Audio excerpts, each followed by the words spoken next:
Vector A is I minus 7j plus 7k and vector B is 3I minus 2j plus 2k. We have to find out magnitude of A cross B. सबसे पहले हम A cross B find out करेंगे। तो मैं आपको बताना चाहूंगा what is the meaning. जैसे A cross B हम निकालेंगे तो जो वेक्टर आएगा उसका मतलब क्या होता है। तो बेटा A क्रॉस B से जो आप देख रहे हैं डिटरमिनेंट बना है, इससे जो हमें वेक्टर मिलेगा ना, that will be perpendicular to both vector A and vector B। Exam में कभी कभार ऐसे भी क्वेश्चन आ जाता है कि find a vector which is perpendicular to A and direct ऐसे नहीं पूछता find the A cross B। वो क्या पूछता है, find a vector perpendicular to vector A and vector B।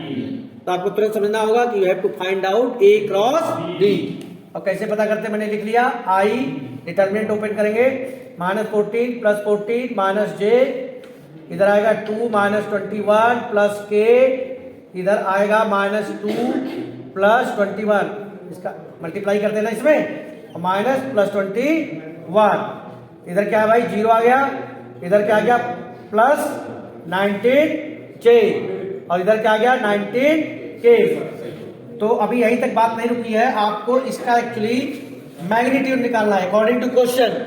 अब आप देखिए यहां पर आपसे गलती हो सकती है, मैग्नीट्यूड निकालेंगे तो 19 स्क्वायर + 19 स्क्वायर, कई बच्चे 19 स्क्वायर ओपन कर देते हैं 361 + 361 ऐड करके। ऐसे केस में बी इंटेलिजेंट 19 स्क्वायर कॉमन लीजिए, 1 + 1 बचा, 19 स्क्वायर का 19 बाहर, this is your find a unit vector perpendicular to each of the vector A + B and A - B।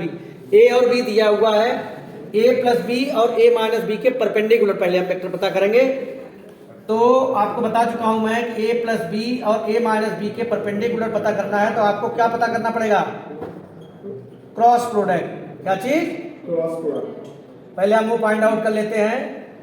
तो 4 4 0, यहां 2 0 4, ओके, ओपन करते हैं, 16 - 0 -j -8 + k और -8, 16i + 8j -8k।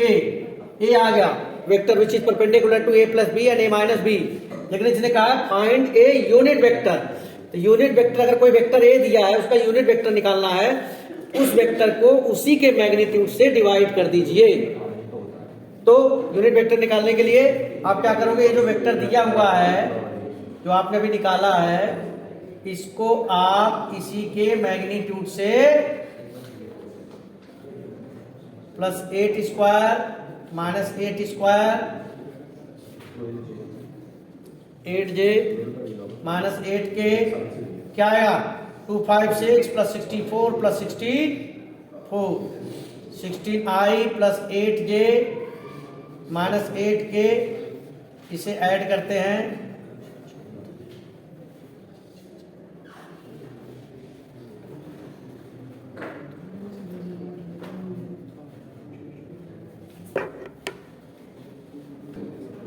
देखिए बेटा यहाँ एक्सपेंशन में हल्की सी कैलकुलेशन मिस्टेक हो गई थी। क्या, जे वाले में 16 आना चाहिए था, मैंने 8 लिख दिया था।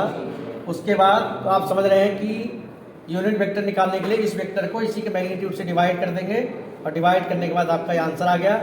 इसमें प्लस माइनस इसलिए लिखा जाता है कि एक्यूट और ऑब्ट्यूस दोनों एंगल के लिए निकल कर आ गया वेक्टर।